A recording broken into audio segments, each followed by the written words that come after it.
मांखे समझायो केड़ा केड़ा टर्म मां पढ़ाया होया किंगडम एनिमलिया जा। हलो सवाल पुछां तो भला खबर पवंदी त तां छा पढ़ियो आ। मांखे ॿुधायो त एनिमल वर्ड कंहिंजे लाइ यूज कंदासीं, यूनिसेल्यूलर लाइ या मल्टी सेल्यूलर लाइ? अच्छा, अगर यूनिसेल्यूलर हुजे पर एनिमल लाइक फीचर हुजन त उनखे चवंदासीं प्रोटोजुआ। केड़े किंगडम में? छो एनिमल किंगडम में ना आहिन छा? ना आहिन। एनिमल किंगडम में उहे हुंदा जेके इंजेस्टिव हेटरोट्रॉफ हुंदा। प्रोटोजुआ यूनिसेल्यूलर इन, सेल मेम्ब्रेन जे जरिए खाइंदा आहिन। इंजेक्शन करण जे लाइ पोर कान अथन, माउथ कान अथन। इन जे करे एनिमल केर हुंदा जेके मल्टी सेल्यूलर हुजन, यूकैरियोटिक हुजन, प्लस में हेटरोट्रॉफ हुजन। हेटरोट्रॉफ केड़ा? इंजेस्टिव हेटरोट्रॉफ हुजन। पो मोटाइल हुजन या sessile Heusen. Most of the animal छा हुंदा आहिन? मोटाइल। पर कुछ एनिमल सीसाइल भी हुंदा। मोटाइल जो मतलब आ जेके एक जगह ते फिक्स न हुजन, मूव करे सगन, लोकोमोट करन। ऐं सीसाइल जो मतलब आ जेके एक जगह ते फिक्स हुजन। अच्छा, प्रोटोजुआ खां बाद असां एनिमल जा बियो टाइप पढ़ियोसीं पेराजुआ, मेटाजुआ। मेटाजुआ जो मतलब छा हुयो? मेटाजुआ जो मतलब हुयो जंहिंजे अंदर टिश्यू हुजन, माना मल्टी सेल्यूलर। ये सॉरी, मेटाजुआ जो मतलब हुयो, मेटाजुआ जो मतलब हुयो मल्टी सेल्यूलर हुजन। मेटाजुआ जा ब टाइप पढ़ियासीं गर्ल्स, पेराजुआ ऐं असली मेटाजुआ, माना यू मेटाजुआ। पेराजुआ उन्हीं के चयोसीं जेके हुजन मल्टी सेल्यूलर पर उनजे बावजूद भी टिश्यू ना आहे। उन्हनि में असांखे एग्जाम्पल मिलंदो स्पंजिस, पोरीफीरा, पढ़दासीं पाण इनवर्टिब्रेट आहिनि। सिंपल में सिंपल एनिमल असांखे पेराजुआ स्पंजिस मिलंदा। एनिमल थी करे मल्टी सेल्यूलर थी करे टिश्यू कान अथनि। टिश्यू छो ठहंदा आहिनि, ऑर्गन छो ठहंदा आहिनि, ऑर्गेनिज्म छो ठहंदो आहे, इहो पाण थोरो कॉन्सेप्ट पढ़दासीं त टिश्यू। अच्छा, यूमेटाजुआ कंहिंखे चवंदासीं? जंहिंजे अंदर मल्टी सेल्यूलर हुजन पर उन्हनि जा सेल डिवाइड थियल हुजन टिश्यू में। टिश्यू या उन्हनि जे अंदर ऑर्गन मिलन या उन्हनि जे अंदर ऑर्गन जो सिस्टम मिले। गर्ल्स हिकिड़ो टर्म आहे ऑर्गेनिज्म। ऑर्गेनिज्म, ऑर्गेनिज्म कंहिं छा आहे? ऑर्गेनिज्म कंहिंखे चवंदासीं? ऑर्गेनिज्म, ऑर्गेनिज्म उहा बॉडी जेका अकेलो सर्वाइव करे सके, उनखे ऑर्गेनिज्म चवंदासीं। ऑर्गेनिज्म जेको आहे त यूनिसेल्यूलर भी थी सके थो, मल्टी सेल्यूलर भी थी सके थो। अब हाणे ऑर्गेनिज्म ऐं ऑर्गन सिस्टम में फर्क आहे न। ऑर्गेनिज्म ऐं ऑर्गन में फर्क आहे न। ऑर्गेनिज्म ऐं टिश्यू में फर्क आहे न। ॾिसो, अकेलो सेल खे भी ऑर्गेनिज्म चई सघूं था, पर असां पंहिंजे जिस्म जे उज़्व कोई कटे करे रखूं, हार्ट कढी रखूं था, लंग्स कढी रखूं था, लिवर कढी रखूं था, बांह रखूं था, जंग रखूं था, उनखे ऑर्गेनिज्म चवंदासीं। सेल त खोड़ आहिनि। इंडिविजुअली सर्वाइव करण जे लाइक़ न आहे असांजो बॉडी जो कोई पार्ट। उहा शइ, उहा लाइफ, उहा बॉडी जेका अकेलो सर्वाइव करे वञे, भले यूनिसेल्यूलर हुजे, भले मल्टी सेल्यूलर हुजे, भले टिश्यू हुजनीस, भले न हुजनीस, भले ऑर्गन हुजनीस न हुजनीस, ऑर्गन सिस्टम हुजे न हुजे, पर अकेलो सर्वाइव करे थो त इहो ऑर्गेनिज्म आहे। असां भी ऑर्गेनिज्म आहियूं, पर असां वटि सॼियूं शयूं मौजूद आहिनि। बैक्टीरिया भी ऑर्गेनिज्म आहे, पर बैक्टीरिया वटि हिकिड़ो ई सेल आहे, अकेलो रहे थो। अकेले रहण जे करे असां उन इंडिविजुअल खे, उन बॉडी खे चऊं था ऑर्गेनिज्म। ऑर्गेनिज्म जो कॉन्सेप्ट समझ में आयो? ऑर्गेनिज्म जो मतलब इहो न आहे त उन वटि टिश्यू हुजनि, उन वटि ऑर्गन हुजे, उन वटि ऑर्गन सिस्टम हुजे, लाइफ हुजे अकेलो सर्वाइव करे, लिविंग हुजे अकेलो सर्वाइव करे। ऑर्गन भी लिविंग आहिनि, ऑर्गन सिस्टम भी लिविंग आहिनि, टिश्यू भी लिविंग आहिनि, पर अकेले सर्वाइव करण जी कैपेसिटी उन्हनि में न आहे। अचो बाबा, यू मेटाजुआ खां बाद पाण कुझु पढ़ियो हुयोसीं अलाए न, जे न त मां हाणे पढ़ायां थो तव्हांखे। ॿुधो बाबा, एनिमल किंगडम में जेके टर्म्स अॼु पढ़ूं था, इहे सम्झ में अची विया त एनिमल किंगडम असांजे लाइ हलवो थी वेंदो, VIP। ॿुधो, हाणे हिकिड़ो टर्म यूज़ थियल आहे डिप्लो ब्लास्टिक, ॿियो टर्म यूज़ थियल आहे ट्रिप्लो ब्लास्टिक। ठीक है, उन खां बाद टर्म यूज थियल आहे सिमेट्री। सिमेट्री मां पढ़ाईंदुमि त सिमेट्री छा आहे। सिमेट्री में हिकिड़नि एनिमल के बुक वारे चयो आहे एसिमेट्रिकल। एसिमेट्रिकल एसिमेट्रिकल एनिमल कंहिंखे चवंदा ये पढ़ूंदा। वरी एसिमेट्रिकल खां पोइ रेडियल सिमेट्री छा आहे। रेडिएटा एनिमल के चवंदा रेडिएटा जंहिंमें रेडियल सिमेट्री मिले। रेडियल अलाए छा आहे मां पढ़ायां थो। By lateral symmetry bilateral animal अलाए छा आहिनि मां ये पढ़ां थो। सिमेट्री में ये टे टाइप पढ़दासीं पाण। उन खां बाद पाण कॉन्सेप्ट पढ़दासीं बॉडी कैविटी जो। बॉडी कैविटी जे लाइ वर्ड यूज थींदो आहे सीलोम। सीलोम जे बुनियाद ते हिकिड़नि एनिमल के चवंदासीं ए सीलोमेट। ए सीलोमेट सीलोम वर्ड छा जे लाइ यूज थियो। Body cavity. बॉडी कैविटी समझो था जिस्म जे अंदर जेका खाली जगह आहे जंहिंमें उज़वा प्रेजेंट आहिनि असांजा। एब्डोमेन जे अंदर जेका स्पेस आहे चेस्ट जे अंदर जेका स्पेस आहे उन स्पेस के बॉडी कैविटी चवंदा। हाणे अगर स्पेस नाहे त एसीलोमेट।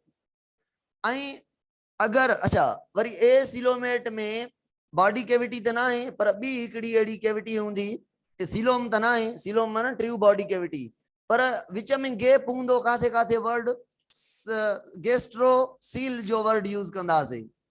गेस्ट्रोसील गेस्ट्रोसील इहो बि पढ़ंदा त इहो छा आहे गेस्ट्रोसील। हलो एसीलोमेट खां पोइ कुछ एनिमल हूंदा जंहिंखे चवंदासीं सीडो सीलोमेट। सीडो मतलब फॉल्स माना इन जे अंदर बॉडी कैविटी सीलोम हूंदी पर फॉल्स। टियां वरी पढ़दासीं सीलोमेट माना इन जे अंदर बॉडी कैविटी हूंदी। अच्छा उन खां अलावा वरी असां हिकिड़ा ॿ टर्म पढ़दासीं। हिकिड़े के चवंदासीं प्रोटो स्टोम ऐं ॿिए खे चवंदासीं ड्यूटेरो स्टोम। स्टोम वर्ड यूज थींदो आहे पोर जे लाइ माउथ जे लाइ। स्टोम त पहिरियां माउथ अचे त प्रोटोस्टोम।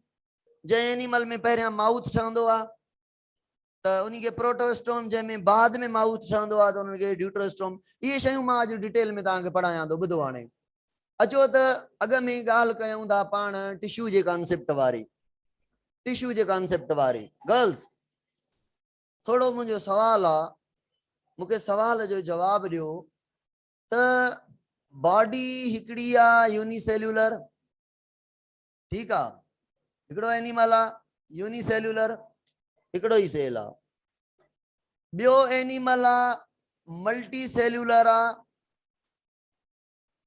पर सब जेके सेल आहिनि बॉडी जा उहे इंडिपेंडेंट आहिनि। हर को पाण रिप्रोड्यूस करे फूड वठे वग़ैरह वग़ैरह। असां वटि छा आहे मां कल्ह बि ॻाल्हि कई हुयमि असांजी बॉडी जे अंदर सेलन फंक्शन डिवाइड करे छॾिया आहिनि। हिकिड़नि चयो आहे बाबा तव्हां प्रोटेक्शन ॾियो त प्रोटेक्शन ॾियण वारनि सेलन हिकु ई कमु करनि था सभई प्रोटेक्शन जो। त उन्हनि खे असां चयोसीं टिश्यू कहिड़ा epithelial tissue. Epithelial tissue. Tissue जो मतलब छा आहे हिक ई जहिड़ा सेल हिक ई जगह ते हिक ई जहिड़ी स्ट्रक्चर ऐं हिक ई जहिड़ी ओरिजिन हिकिड़ो ई फंक्शन करनि त उन हिक ई जहिड़नि सेल्स खे असां चवंदासीं टिश्यू। हुजनि बि हिक जहिड़ा size shape structure anatomy morphology में हिक ई जहिड़े सेलन मां पैदा थियल हुजनि हिक ई जगह ते मौजूद हुजनि कम भी हिकिड़ो ई करनि उन ग्रुप ऑफ सेल्स के टिश्यू चवंदा। त हाणे स्किन जे अंदर सभई सेल हिक जहिड़ा आहिनि न। स्किन छाजी ठहियल आहे सेल्स जी ठहियल आहे न पर स्किन जो टुकड़ो खणूं त उनखे सेल चवंदासीं उनखे त टिश्यू चवंदासीं न। हाणे उन्हनि सभिनी सेलन जो कम हिकिड़ो ई आहे कहिड़ो प्रोटेक्शन करणु। ऐं काथे प्रेजेंट इन इपी 12 थीलियल लेयर एपिडर्मल या एपिथेलियल टिश्यू चयोसि। ठीक आहे माना सभिनी सेल्स के जेके हिक ई जगह ते हिक ई जहिड़ा आहिनि हिक ई जहिड़े सेल्स मां ठहियल आहिनि हिक ई जहिड़ो फंक्शन करनि था तॾहिं एपिथेलियल सभिनी खे चई छॾियोसीं। अच्छा उन खां बाद मस्क्यूलर टिश्यू। बॉडी जे अंदर जेके टिश्यू आहिनि जेके हॾनि खे मूवमेंट कराइनि था छिकनि था कॉन्ट्रैक्ट कराइनि था हार्ट बीट कराइनि था फूड के पास कराइनि था मादे जे अंदर मूवमेंट कराइनि था जंगुनि सां असांखे घुमाइनि था बाहनि सां वात सां ज़बान सां ॻाल्हाइनि था। इहे मसल जा कम आहिनि न। ॻाल्हाइण में चढ़ाबी हले थी, ज़बान हले थी, मसल न जेके हलनि थियूं, घुमण में जंगूं हलनि थियूं, मसल मूव कराइनि थियूं, मसल अटैच थियल हूंदियूं आहिनि हॾनि ते। त जेके बि मसल जा सेल आहिनि उन्हनि जो कमु कहिड़ो आहे? मूवमेंट ऐं लोकोमोशन कराइण, मूवमेंट कराइण बॉडी जी या बॉडी जे पार्ट्स जी। त जेके बि बॉडी जा सेल मूवमेंट कराइनि था उन्हनि खे चयोसीं मसल, ऐं उन्हनि खे मसल सेल न मस्कुलर टिश्यू चई छॾियो। छो करे हिक ई जहिड़ा सेल आहिनि, हिक ई जहिड़नि सेल्स मां ठहियल आहिनि ऐं हिकिड़ो ई फंक्शन अथनि, हिक ई नेचर अथनि। वरी ॿिया टिश्यू आहिनि मैसेज हेॾे होॾे मोकिलिनि था, ट्रांसफर करनि था। Nervous tissue, motor neuron, sensory neuron, brain जा न्यूरॉन, स्पाइनल कॉर्ड जा इंटर न्यूरॉन, जेके भी न्यूरॉन आहिनि मैसेज जो कमु अथनि, हिक ई जहिड़ा आहिनि, धागे वांगुरु आहिनि, मैसेज खणनि पुॼाइनि था।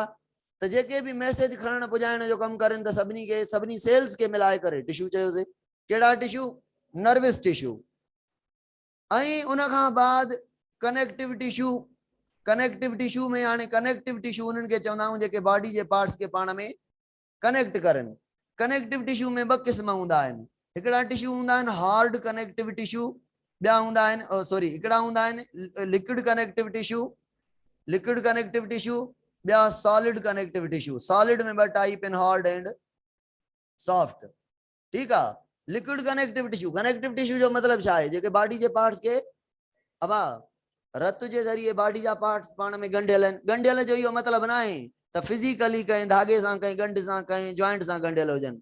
गंढियल जो मतलब आहे कनेक्शन हुजे, रिलेशन हुजे। त रत जे सभिनी उज़वनि जो रिलेशन, बॉडी जे सभिनी उज़वनि जो रिलेशन रत जे करे आहे। रत सभिनी उज़वनि खे हिक ॿिए सां गंढियूं बीठी आहे, हुनजो मैसेज हुन ॾे, हुनजो मैसेज हुन ॾे। रत हुनजी ऑक्सीजन, हाणे ऑक्सीजन मिले थी लंग्स में, लंग्स सॼे बॉडी के ऑक्सीजन ॾियनि था, कंहिंजे थ्रू? ब्लड जे ज़रिए।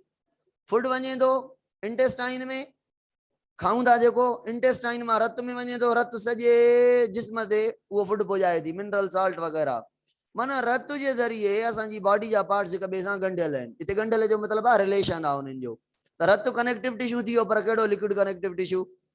उन खां बाद लिक्विड कनेक्टिव टिश्यू में मिसाल कंहिंजो आहे, हे मां तव्हांखे एक्स्ट्रा ॻाल्हियूं टिश्यू जे लाइ ॿुधायां थो, थोरो कॉन्सेप्ट एनिमल किंगडम खां हटाए करे हे कॉन्सेप्ट पढ़ूं था त हिकिड़ी ॻाल्हि ख़बर पवंदी त ऑर्गेनिज़म इवॉल्व कीअं थियनि था ऐं बॉडी जे अंदरि मैकेनिज़म कीअं आहे असांजी में। पोइ एनिमल किंगडम खे पढ़ी वठूं था, हे ॻाल्हि ज़रूरी आहे सम्झणु। सॉलिड कनेक्टिव टिश्यू माना हुजनि कनेक्टिव टिश्यू पर सॉलिडिफाइड फॉर्म में हुजनि। जीअं बोन आहिनि असांजा, बोन छा था करनि? बॉडी जे पार्ट्स के, हथ जे अंदरि 14 बोन आहिनि, ई ॿ हिते बोन आहिनि, हिकु हिते बोन आहे। बोन जो कमु छा आहे? बॉडी जे पार्ट्स के जोड़ण। सही आहे। त बोन असांजा हार्ड कनेक्टिव टिश्यू में अची विया, सॉलिड में, सॉलिड मां हार्ड में। ऐं कार्टिलेज तव्हां ॿुधी आहे, कार्टिलेज बि जोड़ जिथे हूंदो आहे उते विच में कार्टिलेज हूंदी आहे, नरम हॾी। त कार्टिलेज जो कमु बि छा थी वियो? ॻंढणु। त कार्टिलेज सॉफ्ट कनेक्टिव टिश्यू आहे। हाणे हे असांजा टिश्यू थी विया। गर्ल्स हाणे अगरि पुछां त टिश्यू मिली करे ऑर्गन ठाहींदा आहिनि कीअं? मिसाल ॾियूं, ॿुधो हाणे। अगरि हथु हिकिड़ो असां ऑर्गन चऊं था, हथ जे अंदरि एपिथेलियल टिश्यू आहे, स्किन एपिथेलियल टिश्यू थी वियो, मसल हे मूव करे थो हथु, मसल जे करे, मसल अटैच थियल आहिनि हॾनि ते, त हॾा कनेक्टिव टिश्यू, कार्टिलेज बि आहिनि, ब्लड बि आहे। त हिकिड़े उज़वे जे अंदरि उज़वो कीअं थो ठहे, ऑर्गन कीअं थो ठहे? Combination of different tissue, tissue मिली करे ऑर्गन ठाहिनि था। अगरि ऑर्गन 2, 3, 4, 5, 6, 7, 8 मिली करे हिकिड़ो ई वर्क करनि, हिकिड़ो ई फंक्शन करनि, उन सभिनी 5, 8, 10, 15 सभिनी ऑर्गन खे चवंदासीं ऑर्गन सिस्टम।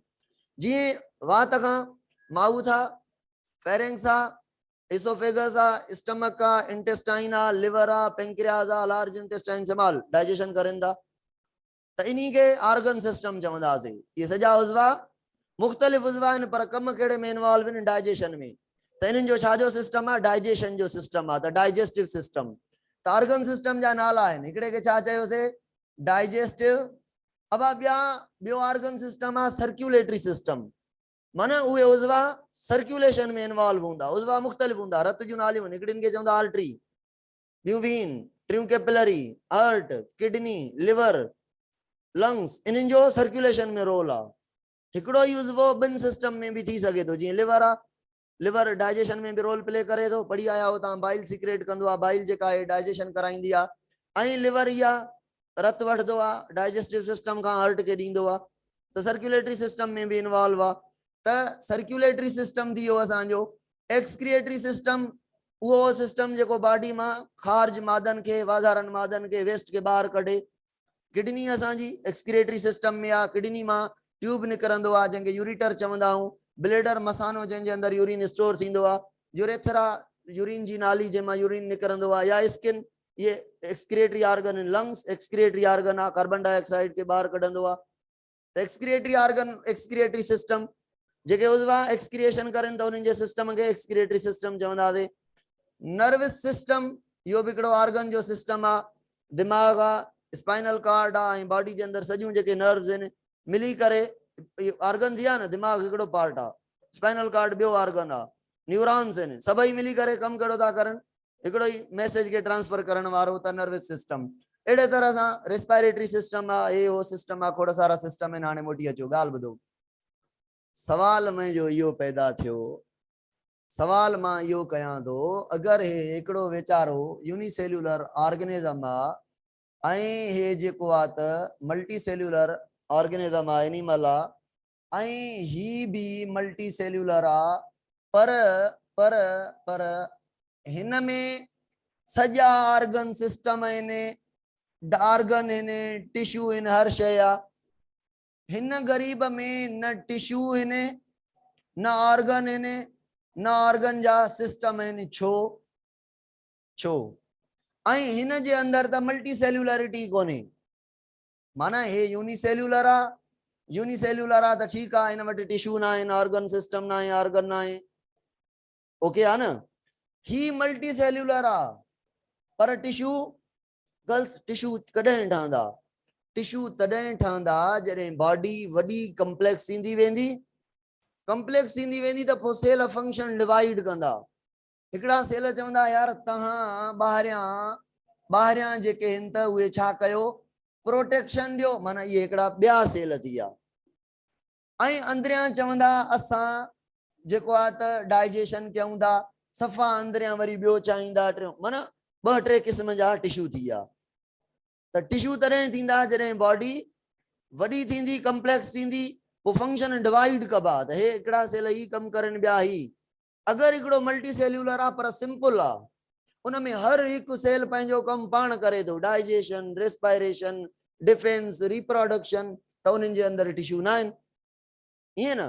त माना जेके पेराज़ुआ आहिनि उन्हनि जे अंदर, पेराज़ुआ जे अंदर मल्टी सेल्यूलर त आहिनि पर बॉडी जे सेल्स फंक्शन डिवाइड न आहे कयो, एॾा कम्प्लेक्स न आहिनि, सिंपल मल्टी सेल्यूलर आहिनि, जंहिंजे करे हिन वटि टिश्यू न आहिनि। अच्छा, ऑर्गन सिस्टम टिश्यू ठहण जी हिकिड़ी वजह त मां इहा ॻाल्हि ॿुधायमि, टिश्यू वग़ैरह हिननि जे ठहण जी मां रीज़न छा ॿुधायो त बॉडी छा थींदी वञे थी, कम्प्लेक्स थींदी वञे थी, वॾी थींदी वञे थी, जंहिंजे करे ज़रूरत पवे थी टिश्यू जी, ऑर्गन जी, ऑर्गन सिस्टम जी। अब कीअं मिसाल वठो, मिसाल वठो त मां ह्यूमन जी स्ट्रक्चर तॾहिं ठाही आहे त ह्यूमन जे अंदर हार्ट हिकिड़ो ऑर्गन आहे।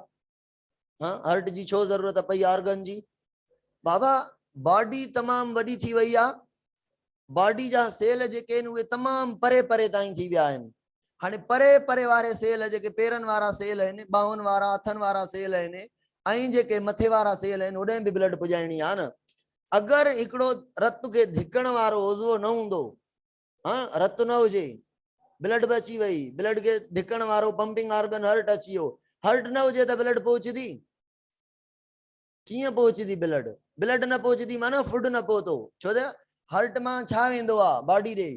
Food, oxygen, nutrient, mineral, salt, hormone, vitamin, जेको कुछ खाऊं था वो हर्ट खां, डाइजेस्टिव सिस्टम खां डाइजेस्ट थी करे ब्लड में, ब्लड मां लिवर में, लिवर मां हार्ट में वयो, हलो हर्ट मां लंग्स ॾे वेंदो आहे, लंग्स खां मोटी अची हर्ट ॾे ईंदो आहे, कटे सटे ॻाल्हि कयूं, हर्ट ॾांहुं बॉडी ॾे वेंदो आहे। अगरि हार्ट पंपिंग ऑर्गन न हुजे त बॉडी जे सभिनी सेल जेके परे परे आहिनि उनखे सप्लाई न थींदी, त सेल कीअं ज़िंदा रहंदा? माना बॉडी कम्प्लेक्स थींदी वई आहे त उन्हनि जेके कनेक्शन आहिनि, मसिल जो सिस्टम आहे, प्रोटेक्शन जो सिस्टम आहे, कोऑर्डिनेशन जो, ॻाल्हाइण जो, कनेक्शन जो सिस्टम आहे। ॾिसो हाणे हिते दिमाग़ रखियो वियो, शयुनि खे सम्झो, मां सिर्फ़ु हवाला कयां थो, मां कुझु पढ़ायां नथो, जेके सम्झण वारा हवाला कयां थो, मां कुझु टर्म नथो पढ़ायां, फ़िलहाल कॉन्सेप्ट ठाहियूं था पाण। हिब्रेन हिते रखियो वियो आहे, हे सॼो स्पाइनल कार्ड आहे हिते, है न, ख़बर अथव न।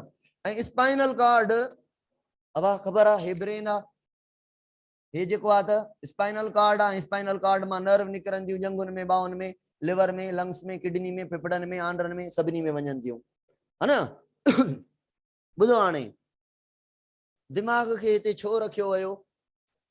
बॉडी वॾी थींदी वई आहे, ऑर्गेनिज्म सोचो, एवोल्यूशन सोचो, कंट्रोल करण वारो जेको हेडक्वार्टर हुजे उहो हिकिड़ो हुजे, सेंटर ते हुजे, जंहिंखे दिमाग़ जो नालो ॾिनो वियो। उन्ही सां पूरे जिस्म जा उज़वा ॻंढियल हुजनि with the help of neuron. त दिमाग़ भी न्यूरॉन जो ठहियल आहे, स्पाइनल कार्ड भी न्यूरॉन जो ठहियल आहे, ऐं हे न्यूरॉन इन सेंसरी ऐं मोटर न्यूरॉन जेके बॉडी ॾे फैलियल आहिनि। कुछ भी बॉडी में थिए थो, केर तो दिमाग़ खे ॿुधाए त कंडो लॻो, चांहि में हथु वियो, या कोई धक लॻो, कोई चंबो लॻो, न्यूरॉन ॿुधाइनि था।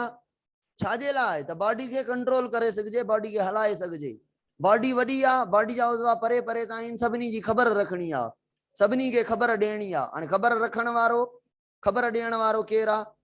अगर ये न्यूरॉन न हुजनी सां, स्पाइनल कार्ड न हुजनी सां, त ब्रेन खे कहिड़ी ख़बर? बॉडी कीअं, माना जेॾी बॉडी कम्प्लेक्स थींदी वई आहे, ओॾा सिस्टम जेके आहिनि एडवांस थींदा विया आहिनि, जहिड़ा बि सिस्टम कयो। अचो मोटी अचो, साॻी ॻाल्हि कयूं था हार्ट वारी। गर्ल्स, रत जूं नालियूं छो आहियूं? रत जी न, हलो हार्ट अची वई, रत जूं नालियूं छो आहिनि जिस्म में? साॻो ई रीज़न आहे। अगरि हितां हार्ट पंप करे हा रत खे, त रत सेल खां सेल खां सेल खां सेल खां क्रॉस कंदी अचे, माना डिफ्यूजन सेल मेम्ब्रेन खां क्रॉस करे या ॿिए सेल में, वरी ॿिए में, वरी ॿिए में, 2-3 ॾींहं लॻी वञा पेर ताईं रत वञी पहुचे हा। उहे बि पोयां सेल खाधो सॼो इस्तेमालु करे छॾनि हा। पर हाणे छा ठहियल आहे? मोटर वे रोड ठहियल आहे,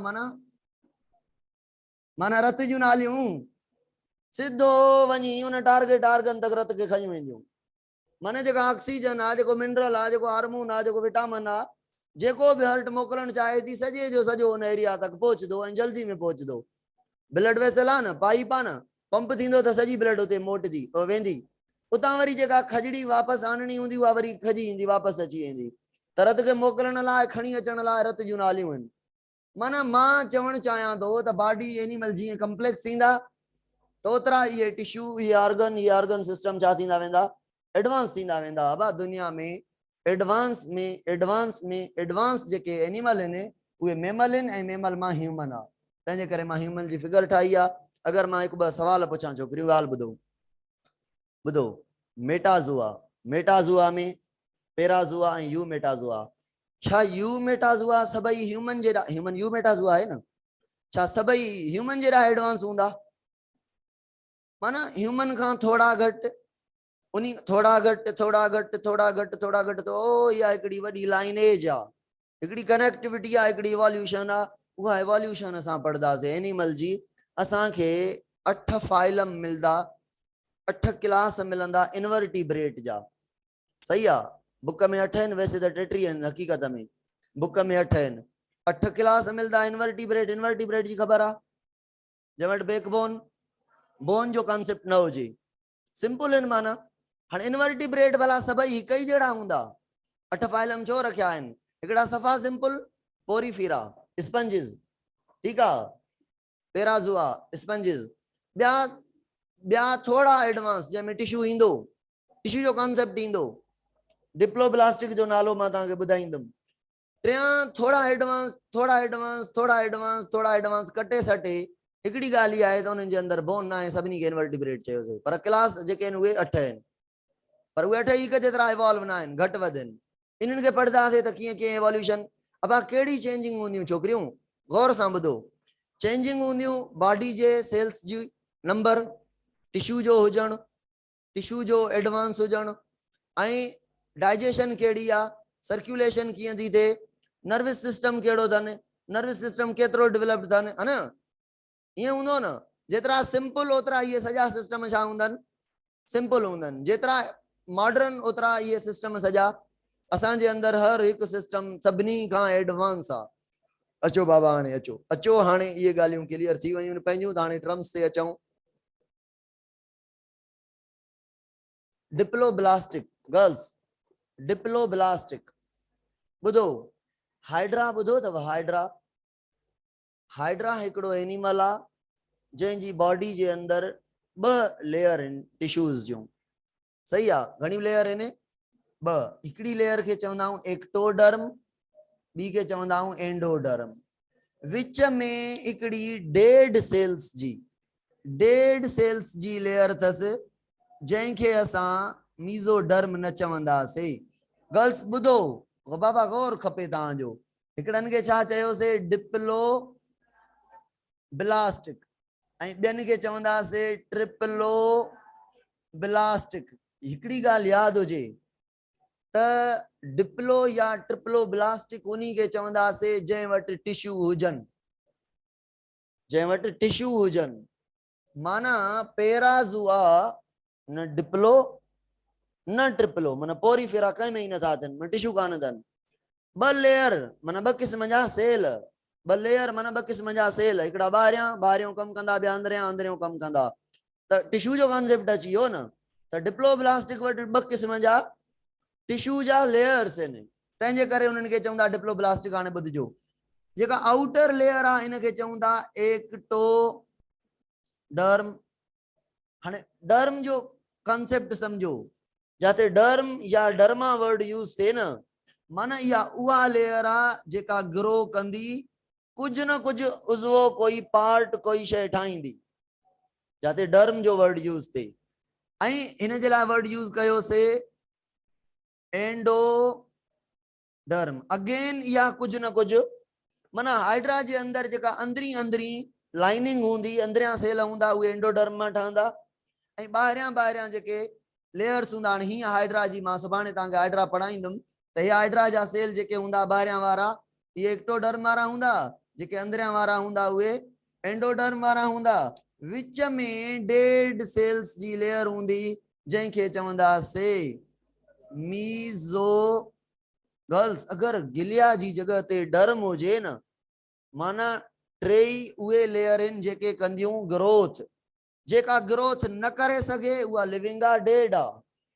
जेका डेड लेयर आहे उहा जेली वांगुर आहे, जंहिंजे करे वर्ड यूज़ कयोसीं गिलिया वर्ड तॾहिं यूज़ कयोसीं, डेड आहे जेली वांगुर सब्सटेंस आहे। पर मीज़ो छो कयोसीं? एक्टो ऐं एंडो जे विच में उहा डेड लेयर आहे, माना ग्रोइंग लेयर आहे, नॉन ग्रोइंग, जर्मिनेटिंग आहे, नॉन जर्मिनेटिंग। त ॿुधो बाबा, डिप्लो लफ्ज़ जी माना है टू, ब्लास्टिक माना जर्माइनल लेयर। ब्लास्टिक माना जर्मिनल लेयर कंहिंखे चइबो आहे? जेका अबा प्लांट जो सीड आहे जर्मिनेट करे, जर्मिनेट चवंदा आहियूं छा के? फुटे थो, जॾहिं फुटे थो माना ग्रोथ करे थो, माना कुझु ठाहे थो, रूट ऐं स्टेम ठाहे थो। त असांजी बॉडी में बि जर्मिनेटिंग लेयर्स आहिनि।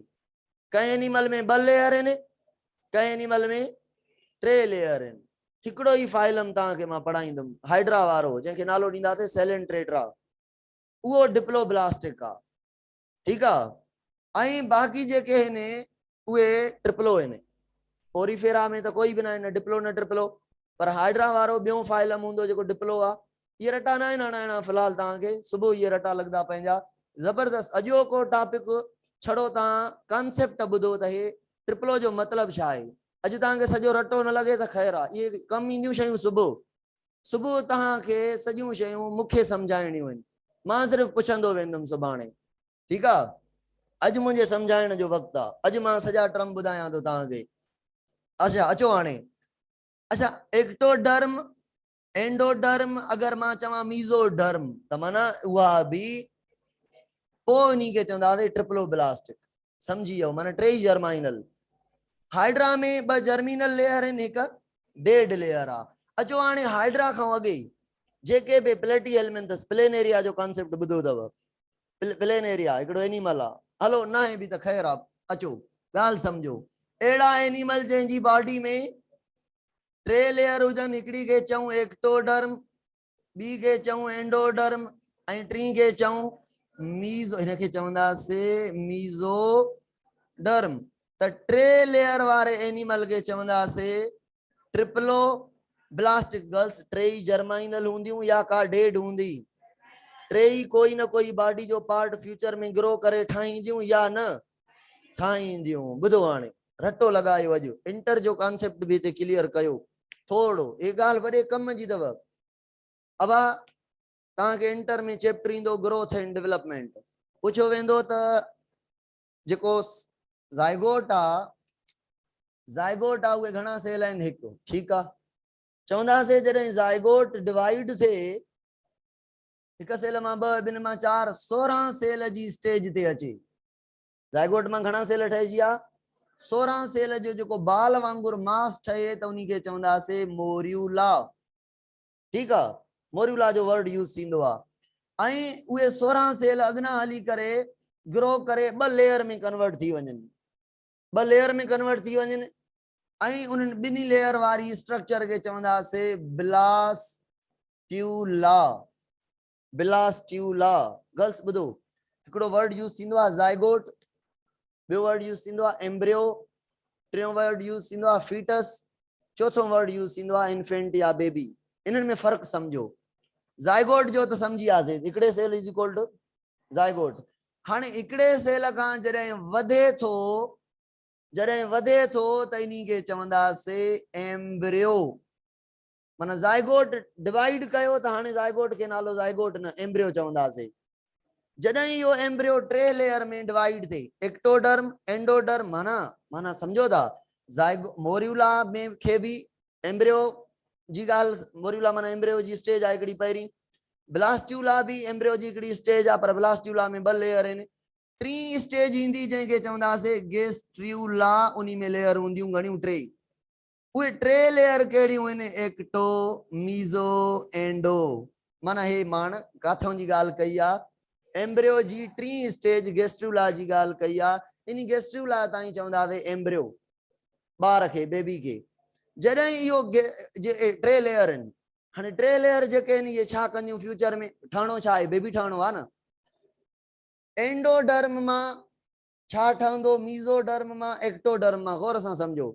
एक्टोडर्म मां इहे रटा न आहिनि लगाइणा पर तव्हांखे कॉन्सेप्ट क्लियर थींदो इन जे करे मां ॿुधायां थो जेके बि जिस्म जा ॿाहिरियां उज़वा आहिनि असांजी सॼी खल माउथ ऐं नोज़ वारो ओपनिंग्स माउथ जी ओपनिंग ऐं ईयर्स जी ओपनिंग हेयर वग़ैरह ये सॼी आउटर जेका पार्ट आहिनि इहे एक्टोडर्म मां एक्टो 12 पार्ट ठाहींदी बस प्लस में दिमाग़ बि इन मां ठहंदो ब्रेन ऐं CNS चओ ब्रेन ऐं स्पाइनल कार्ड ऐं ॿाहिरियां उज़वा सॼा एक्टोडर्म मां ठहंदा माना इहा ग्रो करे एक्टोडर्म ग्रो करे असांजा ॿाहिरियां पार्ट ठाहींदी ह्यूमन में न पर अगर जंहिंमें ब्रेन ना है त उनमें चवंदासीं त ॿाहिरियां उज़वा ॿाहिरियां त हूंदनि न इंसेक्ट में त एक्टोडर्म आहे त उते ॿाहिरीं स्किन वग़ैरह ठाहींदी ठीकु आहे जंहिं वटि ब्रेन कीअं आहे केतिरो आहे उहो वरी बात जी ॻाल्हि आहे असांजी ॻाल्हि कयूं त ब्रेन ऐं आउटर पार्ट ठाहींदी मीज़ोडर्म जेका आहे एंडोडर्म अंदरियां उज़वा ठाहींदी जेके बॉडी जे अंदरि उज़वा आहिनि ऐं जेका अंदरि उज़वा जेको माउथ जी ओपनिंग कहीं ठाही एक्टोडर्म अंदर जेको भी ये घट एलिमेंट्री केनाल आहे सॼो इहो विच ते ठहियल आहे अंदरां ठहियल आहे एंडोडर्म अंदरां कहिड़ी लेयर आहे एंडोडर्म मां इहो विचों पार्ट ठहियल आहे ॾिसो न हेॾे ॿाहिरीं लेयर एक्टोडर्म ॿाहिरियां उज़वा ऐं दिमाग़ सफ़ा अंदरी एंडोडर्म त इंटेस्टाइन सफ़ा अंदर आहे सेंटर ते आहे न सफ़ा अंदर आहे सेंटर ते एंडोडर्म माना सॼो एलिमेंट्री केनाल असांजो एंडोडर्म ठाहे थी हाणे एंडोडर्म यानी एलिमेंट्री केनाल ऐं एक्टोडर्म यानी ॿाहिरीं स्किन इन जे विच में जेको खाली जगह बॉडी जे अंदर एब्डोमिनल कैविटी ऐं चेस्ट कैविटी इन कैविटी खे चवंदा आहियूं सीलोम इन कैविटी खे चवंदा आहियूं माना सीलोम ठहंदी मीज़ोडर्म सीलोम माना बॉडी कैविटी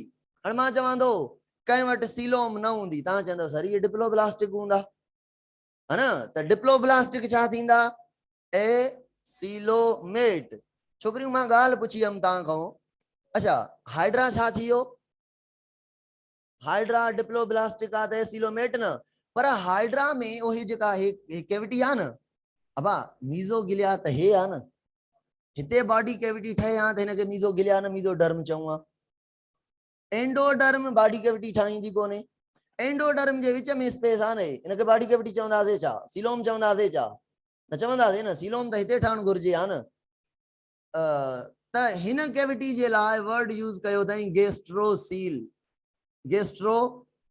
गेस्ट्रोसील गर्ल्स गेस्ट्रो लफ्ज़ जी माना ख़बर अथव गेस्ट्रोसील गेस्ट्रो माना स्टमक माना इहा कैविटी हाइड्रा जी वर्क कंदी एज अ स्टमक, माना फूड हितां माउथ मां ईंदो, हिते डाइजेस्ट थींदो, जेको डाइजेस्ट थियो त ठीकु आहे, ॿियो हितां निकिरी वेंदो।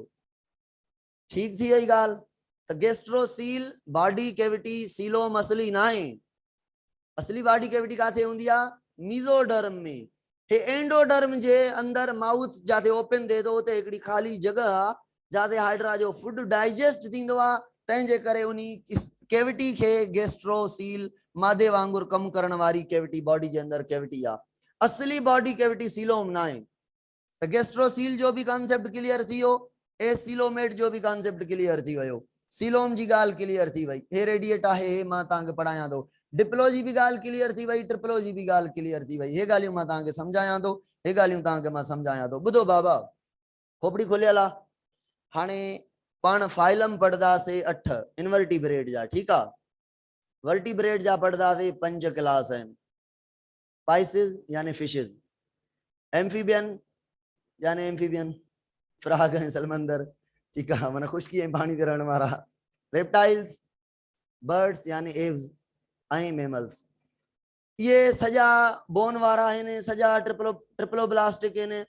हाणे ट्रिप्लोब्लास्टिक काथां शुरू थींदो, मां तव्हांखे सुबुह तव्हांखे ट्रिकां ॿुधाईंदुमि खोड़, प्लेटी हेलमिंथिस फाइलम खां पोइ सजा ट्रिप्लोब्लास्टिक। पर ॿुधो ॻाल्हि, इंपॉर्टेंट ॻाल्हि ॿुधो थियूं, सोचो थियूं, खोपड़ी खुलियल आहे। अचो ॿुधो, आल जेके ट्रिप्लोब्लास्टिक आहिनि, आल जेके ट्रिप्लोब्लास्टिक आहिनि उहे सीलोमेट न आहिनि, उहे सीलोमेट माना अञा देयर इज अ मसलो। कहिड़ो मसलो गर्ल्स ॿुधो गौर सां ॿुधजो। हाणे हाणे हिननि जे अंदर ट्रिप्लोब्लास्टिक जे अंदर हे एक्टोडर्म, हे हिन जी एक्टोडर्म, हे हिन जी एक्टोडर्म, मां एक्टोडर्म ठाहे वियो आहियां, ठीकु आहे। हाणे हिते ठाहियमि मां हे एंडोडर्म, हे एंडोडर्म, हे एंडोडर्म ठाहे वियो आहियां, ठीकु थी वियो। हाणे अचो, हाणे हिते मां ठाहियमि मीज़ोडर्म, पर मीज़ोडर्म अगर मां चवां दुनिया जो पहिरियों एनिमल आ जेको थियो आ ट्रिप्लोब्लास्टिक, छा इनी जी मीज़ोडर्म 100% इवॉल्व हूंदी, थोड़ी इवॉल्व हूंदी, वजूद हूंदो मीज़ोडर्म जो, त या फुल बॉडी कैविटी या बॉडी कैविटी ठाहे सघंदी न। त पहिरियां जेके ट्रिप्लोब्लास्टिक आहिनि उहे मीज़ोडर्म जे हूंदे भी ए सीलोमेट हूंदा। माना इहो कॉन्सेप्ट क्लियर थियो, सुबुह पढ़दासीं, ज़रूरी ना है त ट्रिप्लो हुजे त सीलोमेट हूंदो। त सुभाणे पढ़दासीं प्लेटी हेलमिंथिस ट्रिप्लो आ पर ए सीलोमेट आ। अॼु रटो न लॻायो, अॼु मां ॿुधायां थो अलाह करे रटो लॻी वञे, न कंदा हूं त पर रटो लॻी वेंदो आहे, ठीकु आहे। सुभाणे मां तव्हांखां पुछंदुमि, तव्हांखे यादि हूंदो। अबा माना इहा मीज़ोडर्म जेका आहे त बॉडी कैविटी आहे, मीज़ोडर्म पर बॉडी कैविटी नथी ठाहे सघे, माना अञा फुली डेवलप न आहे। ऐं वरी पढ़ाईंदुमि त जेका मीज़ोडर्म आहे उहा थोड़ी हाफ एडवांस थी आहे, हाफ अञा थोड़ी 50% ते आई आहे, डेवलप थी आहे। हाणे जेका बॉडी कैविटी ठहे थी उहा बॉडी कैविटी ठाहे थी बिटवीन, हे अंदरी कहिड़ी लेयर आहे, हे ॿी कहिड़ी लेयर आहे, मीज़ो, या ए कहिड़ी आहे, एक्टो। हाणे बॉडी कैविटी ठहे थी एक्टो ऐं मीज़ो जे विच में, मीज़ो पंहिंजी पाण ठाहे न, बॉडी कैविटी असली उहा आहे 100% बॉडी कैविटी उहा आहे जेका मीज़ोडर्म अकेली पाण ठाहे, ॿई लेयर पंहिंजा हुजनी, विच में बॉडी कैविटी हुजे, त उहा असली फुल बॉडी कैविटी आहे, उहे ट्रियूं सीलोमेट हूंदा। हाणे बॉडी कैविटी में कीअं बॉडी कैविटी ठही आहे, मीज़ोडर्म आहे ऐं उन एक्टोडर्म ताईं जेका स्पेस आहे हिनखे कैविटी चऊं था। ऐं इहा बि हुते हुते पाउच पाउच में कैविटी हूंदी, त अहिड़नि एनिमल खे चवंदासीं सीडो सीलोमेट। सुभाणे वधीक इन जा कॉन्सेप्ट सही डिटेल में ख़बर पवंदी त कंहिं में आहे कीअं आहे। अच्छा हाणे जॾहिं हेरे ॾिसो, हाणे हे मीज़ोडर्म आहे, मां मीज़ोडर्म खे इन सां, हे मीज़ोडर्म आहे, ठीकु आहे, हे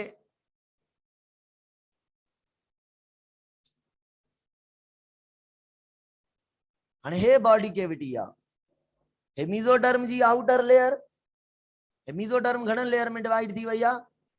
हाणे मीज़ोडर्म जे विच में कैविटी आहे, माना इहा सॼी कैविटी कंहिं ठाही, इहा मीज़ोडर्म, हे एलिमेंट्री कैनाल, हे पंहिंजो एलिमेंट्री कैनाल आहे, एलिमेंट्री कैनाल खाधे वारी नाली हितां ठहंदी, विच ते अंदर हितां खां हे हली वई, ऐं हे बॉडी जी कैविटी आहे, ऐं हे एक्टोडर्म आहे। हाणे जेका कैविटी मीज़ोडर्म मां ई ठहे फुली, इहा ट्रू कैविटी आहे। इन्हनि एनिमल के ट्रू सीलोमेट चवंदासीं, फुल सीलोम चवंदासीं। अब हाणे ॻाल्हि ॿुधो, जेको ब्लास्ट्यूला एज आहे, ब्लास्ट्यूला, इन ब्लास्ट्यूला एज में हिकिड़ो पोर ठहंदो आहे एम्ब्रियो जे अंदरि, एम्ब्रियो जी स्टेज आहे न, पोर ठहंदो आहे। उन पोर खे चवंदा आहियूं ब्लास्टोपोर। छा चवंदा आहियूं पोर खे? ब्लास्टोपोर। इन ब्लास्टोपोर मां डेवलप थींदो आहे माउथ या एनस। ब्लास्टोपोर एम्ब्रियो में आहे। इहो जॾहिं बेबी इहो एम्ब्रियो वॾो थींदो वेंदो त या इहो डेवलप थींदो माउथ में या इहो डेवलप थींदो। अगर माउथ में डेवलप थे तो त माना पहिरियां माउथ ऐं बाद में एनल ओपनिंग ठहंदी। इहो लोअर एनिमल में आहे। अगर इहो लोअर एनिमल में आहे। अगर हीअं थे पहिरियां ब्लास्टोपोर मां एनस जी डेवलपमेंट थे, बाद में माउथ जी डेवलपमेंट थे, माना डिपेंड करे तो ब्लास्टोपोर ते। माउथ ठाहींदो त उन्हनि एनिमल के चवंदासीं प्रोटोस्टोम। प्रोटोस्टोम जो मतलब आहे पहिरियां ठहे माउथ, ऐं ड्यूट्रोस्टोम जो मसलो आहे बाद में ठहे माउथ। भई माउथ जे लाइ वर्ड यूज थिया आहिनि। इन जो मतलब आहे प्रोटोस्टोम में एनस माउथ खां बाद डेवलप थे थी, blastopore directly develop into the mouth, ऐं हिते blastopore develop into the anal opening and then mouth develop from the embryo. त हिते माउथ सेकंडली बाद में ठहे त ड्यूटोस्टोम एनिमल के चवंदासीं। अॻ में ठहे त हाणे हिननि जा रटा छा हाणे हणाया मां, जे हणो त अलाह ईमान ॾेव त ॿुधायां। एनीलीडा हिकिड़ो फाइलम आहे, ठीकु आहे, एनीलीडा, या मां सुबुह तव्हांखे ॿुधाईंदुमि। अॼु नालनि जी बि ख़बर न आहे। मोलस्का ॿुधाईंदुमि, आर्थ्रोपोडा ॿुधाईंदुमि, सुभाणे तव्हांखे रटा हणाईंदुमि। ड्यूट्रो में तव्हांखे ॿुधाईंदुमि इकाइनोडर्मेटा ऐं कॉर्डेटा। कॉर्डेटा समझो था? कॉर्डेटा बोन वारा आहिनि, वर्टिब्रेट में अचनि था, वर्टिब्रेट जा आहिनि कॉर्डेटा। हलो ठीकु आहे। ड्यूट्रो इन्हनि जा मिसाल भले यादि न कयो। हाणे इहे हेसि ताईं ॻाल्हियूं क्लियर थी वञनि। कहिड़ी ॻाल्हि बची आहे? सिमेट्री वारी ॻाल्हि बची आहे। इन जो फोटो कढो त मिटाए करे मां तव्हांखे सिमेट्री पढ़ायां।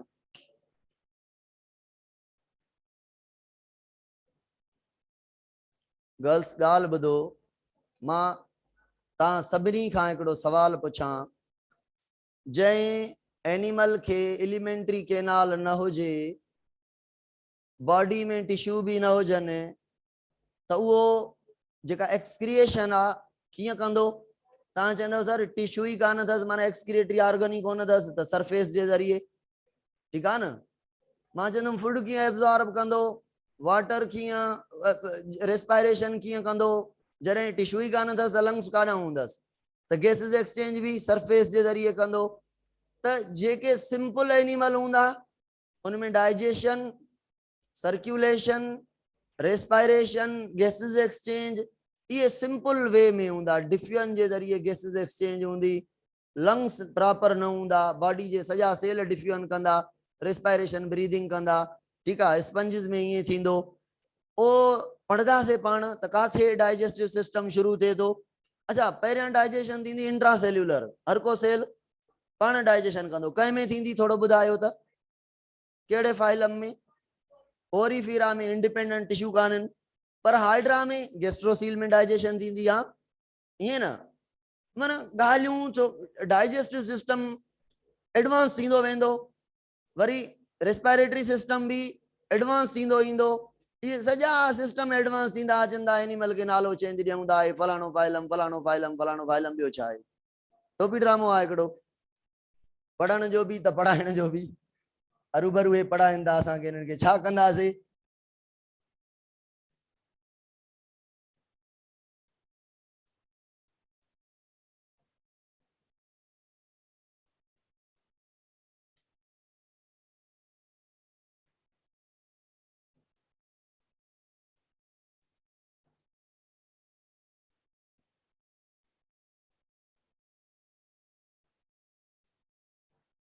बुधो बाबा, सिमेट्री, सिमेट्री जो मतलब बुधो, सिमेट्री जो मतलब आ इंडिविजुअल कोई ऑर्गेनिज्म हुजे उनके डिवाइड करण जो तरीक़ेकार, उनके पार्ट्स में डिवाइड करण। अगर कहीं इंडिविजुअल के स्पंजिस जेके हुंदा आहिनि न, उन्हनि जी का शेप न हूंदी आ, त हे हेड थन, हे को टेल थन, हे को ईअं थन, इरेग्युलर बॉडी में छड़ो मल्टी सेल्यूलर हुंदा आहिनि। छो जे करे टिश्यू हुजे त ख़बर पए हेॾां मुंहुं आहे हेॾां सिर आहे, पंहिंजे लेखे उन्हनि जी बॉडी हूंदी।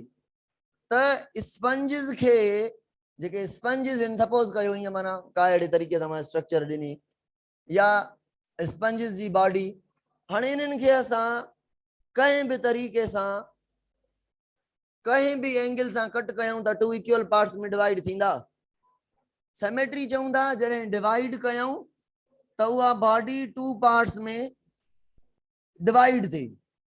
कट करण सां बॉडी टू पार्ट्स में डिवाइड थे तो उनके सिमेट्रिकल एनिमल चवंदासीं। ऐं अगर बॉडी कट करण सां कहीं भी एंगल सां हीअं कट कयो भी टू पार्ट्स में इक्वल डिवाइड न थे, हीअं कहीं भी एंगल सां टू इक्वल पार्ट्स में डिवाइड न थे तो उनके सिमेट्रिकल चवंदासीं। पर अगर अगर कहीं हाणे मार्कर आ न, मार्कर के मां हितां कट कयां, ब पार्ट त ठहंदा पर इक्वल न ठहंदा। हेॾे हेड आहे, हेॾां कान्हे, माना हिते डिवीजन जो टू पार्ट्स जो मतलब आहे टू इक्वल पार्ट्स हुजनि। मिसाल जी ॻाल्हि आहे, इंसान के हितां ईअं कट कजे त हिकिड़ी अखि होॾे हिकिड़ी होॾे, इंसान के हिन प्लेन खां अलावा, हिन हिकिड़े प्लेन खां अलावा ॿियो को प्लेन आहे जंहिंसां कट कयूं त टू इक्वल पार्ट्स में डिवाइड थिए। हीअं कट कयोसि न थींदो टू इक्वल में। जंगूं हेठि ईंदियूं त मथे वरी ॿाहूं हूंदियूं, ॿाहूं हेठि न हूंदियूं, खोपड़ी मथे हूंदी त हेठां कोई न हूंदो। माना अहिड़ो कट थिए जे ॿिन्ही पासनि ॾे इक्वली डिवाइड थिए त उन्ही खे चवंदासीं सिमेट्री। अगर टू इक्वल पार्ट्स में डिवाइड नथो थिए कहीं भी एंगल सां त उहो एसिमेट्रिकल आहे। त स्पंजिस असांजा एसिमेट्रिकल थी विया। हाइड्रा जी शेप कुछ, हाइड्रा जी शेप कुछ हीअं आहे, हाइड्रा जी हीअं शेप आहे, हाइड्रा ते हे माउथ आहे, माउथ ते टेंटिकल्स लॻल हूंदा आहिनि। पढ़ाईंदुमि त टेंटिकल्स छा आहिनि।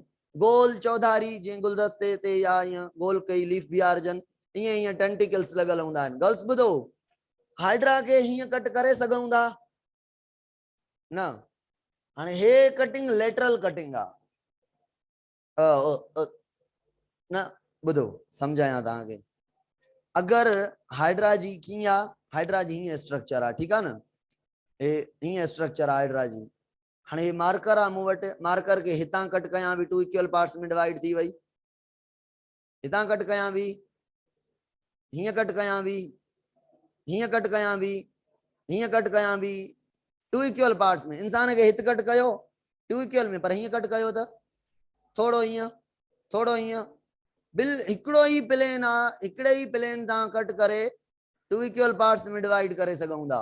अहिड़ा एनिमल जंहिंखे सिर्फ़ ऐं सिर्फ़ हिकिड़े प्लेन ते कट करे टू इक्वल पार्ट्स में डिवाइड करे वञूं त उन्हनि खे चवंदासीं by lateral animal.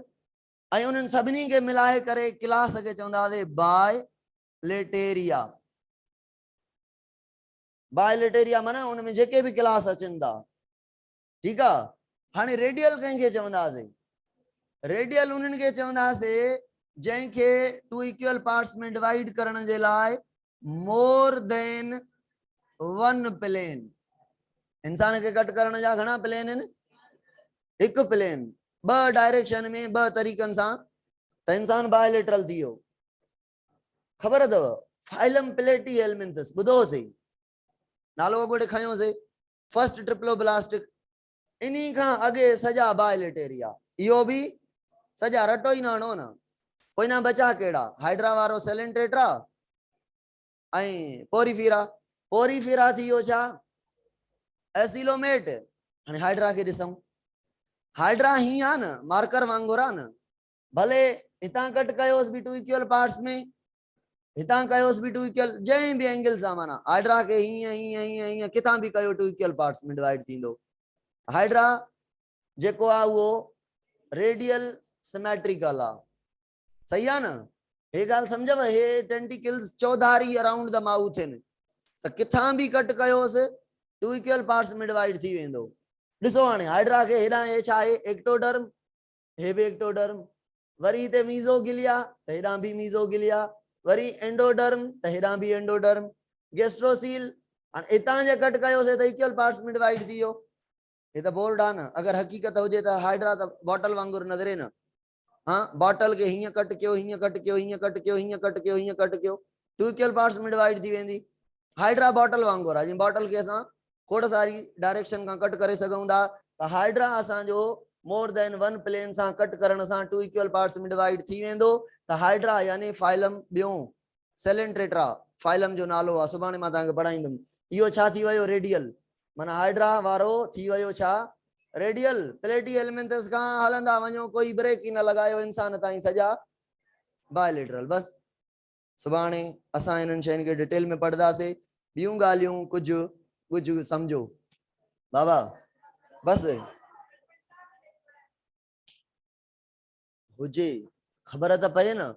Animal kingdom अहिड़ो चैप्टर आहे जंहिंजे लाइ पाण खे कॉन्सेप्ट जूं हेॾियूं सारियूं भरियूं हुजनि, त पोइ हाणे सुभाणे ॾिसजो न, तव्हांजे लाइ एनिमल किंगडम हिकिड़ो हलवो हूंदो। पर हा शर्त ॿुधो, अबा ॿुधो, मुंहिंजो लेक्चर अपलोड थियल आहे, या लेक्चर ॿुधी अचो या बुक तव्हां पढ़ी अचो, जनरल कैरेक्टर लाज़मी ॿुधी आया हो, भली ॻाल्हि आहे। मां हुते हे शयूं घणियूं डिटेल में न पढ़ायूं हुयूं, अॼु मां थोरो हलाए वियो आहियां कम खे, हिनजे करे त तव्हांखे मां एनिमल किंगडम कंहिं न चङे तरीक़े